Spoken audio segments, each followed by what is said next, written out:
إلا أصحاب اليمين في جنات يتساءلون عن المجرمين ما سلككم في سقر. சூரத்துல் முத்தஸ்ஸிர்.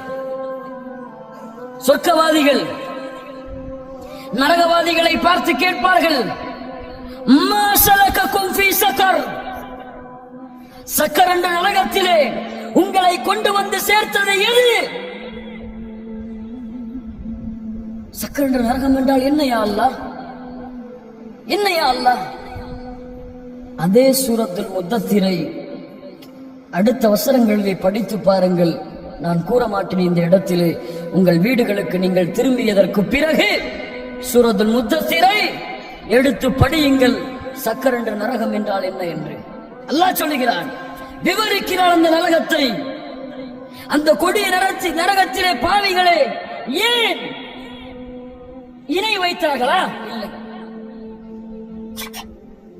அல்லாஹ்வை தவிர பிறர் மீது நம்பிக்கை வைத்தார்களா? இல்லை.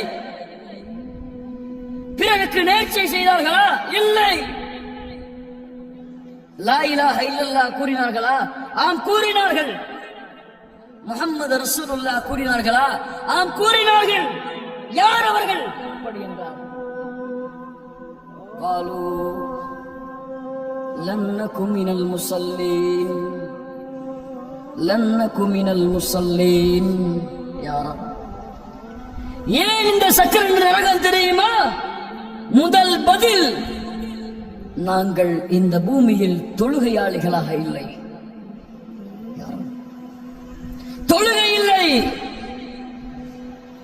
அல்லாஹ் கடமையாக்கிய வணக்க வழிபாட்டின் மிகப்பெரிய வணக்க வழிபாடு தொழுகை. அல்லாஹ்துல்லதி பைனனா வ பைனஹும் அஸ்ஸலாஹ், எமக்கும் காஃபிர்களுக்கும் இருக்கக்கூடிய உடன்படிக்கை தொழுகை. பைன الرجل وبين الشرك والكفر ترك الصلاة. ஒரு மனிதனுக்கும் ஷிர்கிற்கும் குஃபருக்கும் இருக்கக்கூடிய இடைவேளை தொழுகை. فمن ترك الصلاة فقد كفر. தொழுகையை வேண்டுமென்றே விட்டால் காஃபிர். மார்க்க அறிஞர்கள், சஹாபாக்கள், இவர்களில் யாருக்கும் கருத்து வேறுபாடு கிடையாது. தொழுகையை வேண்டுமென்றே விடுபவன் காஃபிர். ஒருவருக்கு கூட கருத்து வேறுபாடு கிடையாது.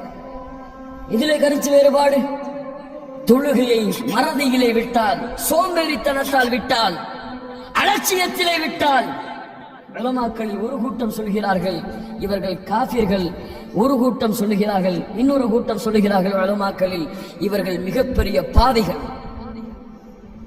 குஃபர், ஃபுசூக். இந்த இரண்டில் தான் கருத்து வேற்றுமையை தவிர வேண்டுமென்றே தொழுகையை விட்டால், தனக்கு தொழுகை கடமை என்று தெரிந்தும் தொழமாட்டேன்,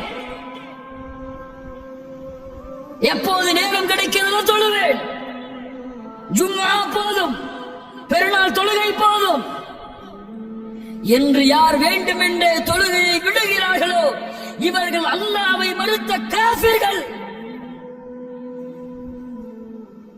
ஷேக் இப்னு பாஸ் ரஹிமஹுல்லாஹ் ஃபத்வா கேட்கப்படுகிறது. இப்னு பாஸ் அவர்களே, என்னுடைய மகன் இறந்து விட்டான் விபத்திலே.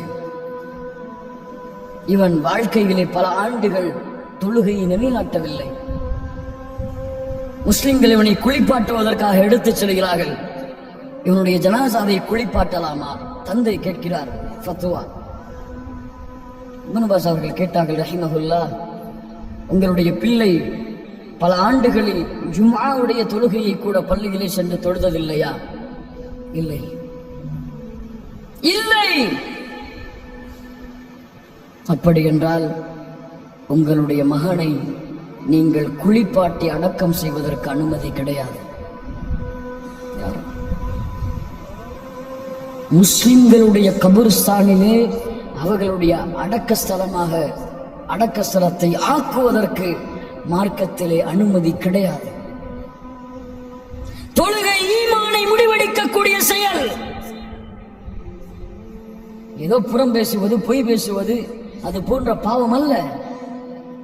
ஈமான் தொழுகை. ஸல்லல்லாஹு அலைஹி வஸல்லம் சொன்னார்கள், கொஞ்சம் கேளுங்கள். இன் அஸ்கல ஸலாஹ், சிரமமான தொழுகை. சிரமமான தொழுகை யாருக்கு?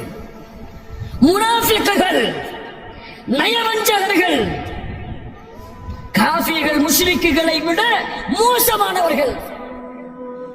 இவர்களுக்கு சிரமமான தொழுகை. இவர்களுக்குத்தான் ஃபஜ்ருடைய தொழுகையும் இஷாவுடைய தொழுகையும். மஆதல்லாஹ்.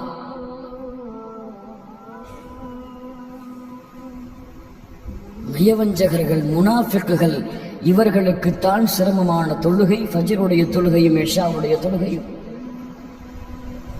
ஜுமாவிற்கு பள்ளியிலே செல்லக்கூடிய கூட்டம், மற்ற தொழுகைகளை பள்ளியிலே நிறைவேற்றக்கூடிய கூட்டம் ஃபஜ்ருடைய தொழுகையை அலட்சியம் செய்கிறது. காலை விடியலுக்கு பிறகு வீடுகளிலே தொழுது கொள்ளலாம் என்ற கற்பனையில் மிதக்கிறது. காலையிலே ஃபஜ்ரை தொழாமல் வழக்கமாக நீங்கள் எழுந்து கொண்டிருந்தால் எண்ணிக்கொள்ளுங்கள், நீங்கள் அறிந்தாலும் நீங்கள் அறியவில்லை என்றாலும் நீங்கள் முனாஃபிக்குகள் தான். முனாஃபிக்குகள் தான். ரசூலுல்லாஹ் ஸல்லல்லாஹு அலைஹி வஸல்லம் உடைய வார்த்தை உண்மை. நியத் வைப்போம், இன்ஷா அல்லாஹ் நாளை தொழுவோம். இன்ஷா அல்லாஹ், இன்ஷா அல்லாஹ். யா அல்லாஹ், நாங்கள் முனாஃபிக்குகள் அல்ல.